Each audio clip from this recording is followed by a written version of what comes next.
안녕하십니까. 12월 6일 산업뉴스입니다. 가발과 합판 등을 만들어 외국에 팔던 우리나라 수출이 어느덧 50주년을 맞았습니다. 50년이라는 시간 동안 대한민국은 전 세계 무역 규모 8위 국가로 우뚝 섰습니다. 이창수 기자가 취재했습니다. 80년대 수출 효자 상품이었던 포니 자동차입니다. 1976년 처음 해외로 수출한 이후 미주 등지에서 큰 인기를 얻었습니다. 1960년대부터 수출 장려 정책을 펼친 우리나라는 텔레비전과 라디오, 화장품 등 다양한 품목을 해외로 수출했습니다.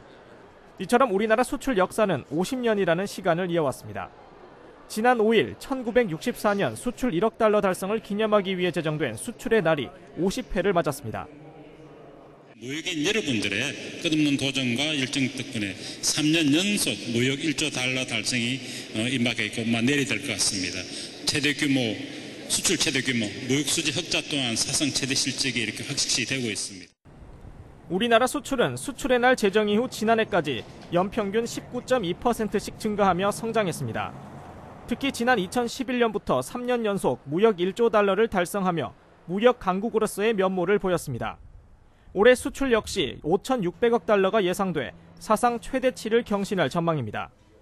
글로벌 금융위기 때도 수출은 경제 성장을 선도하고 경제 전반의 안전판 역할을 수행했습니다.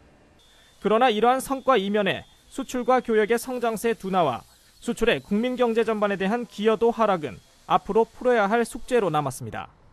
산업뉴스 이창수입니다. 산업통상자원부는 지난 5일 한국기술센터에서 제2차 전략기획투자협의회를 개최했습니다. 전략기획투자협의회는 산업부의 R&D 투자 방향 설정 등 주요 R&D 정책을 심의하고 조정하는 민관협의체입니다. 이날은 지난 6월 이후 두 번째 열린 회의로 제6차 산업기술혁신계획에 대한 논의가 진행됐습니다. 산업기술혁신계획은 내년부터 향후 5년간의 산업기술 R&D 정책 방향이 제시돼 있으며 8개 핵심 추진 전략이 마련돼 있습니다.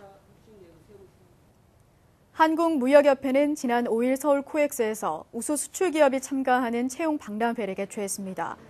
우수 기업의 수출 확대를 통한 일자리 창출을 위해 열린 이번 행사에는 오프라인 70개 업체와 온라인 200개 업체가 참가해 인력 채용에 나섰습니다. 박람회에는 고등학생과 대학생, 중장년층 등 다양한 연령의 구직자들이 참가해 취업 상담을 받았습니다. 한국무역협회는 이번 채용 박람회를 통해 많은 인원이 실제 채용될 것으로 내다봤습니다. 중소기업청은 지난 5일 서울 코엑스에서 전국 창업경진대회 왕중왕전 슈퍼스타 V를 개최했습니다. 이번 행사는 올 한 해 국내에서 열린 창업경진대회를 종합 결산하는 대회로 총 상금은 1억 원입니다. 이날 본선에는 예선을 거쳐 선발된 12개 팀이 열띤 경쟁을 펼친 끝에 최종 3개 팀이 수상자로 선정됐습니다. 중소기업청은 이번 창업경진대회 과정을 방송으로 제작해 창업 분위기를 더욱 고조시키겠다고 밝혔습니다. 계속해서 주요 산업단신입니다. 산업통상자원부는 지난 5일 한국과 호주 간 FTA가 실질적으로 타결됐다고 발표했습니다. 지난 2009년 5월 1차 협상을 시작한 이후 4년 7개월 만입니다. 김중수 한국은행 총재가 금융규제 강화로 중소기업이 자금을 조달하는 데 어려움이 커질 것이라고 우려했습니다.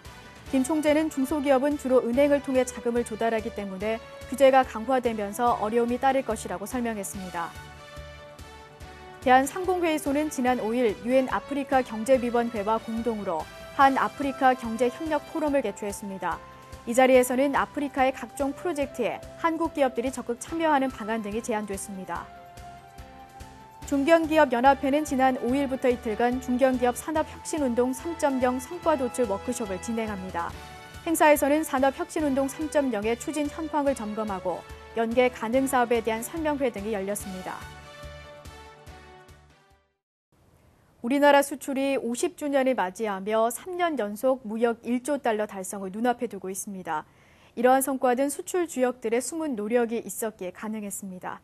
이상으로 산업뉴스 마칩니다. 고맙습니다.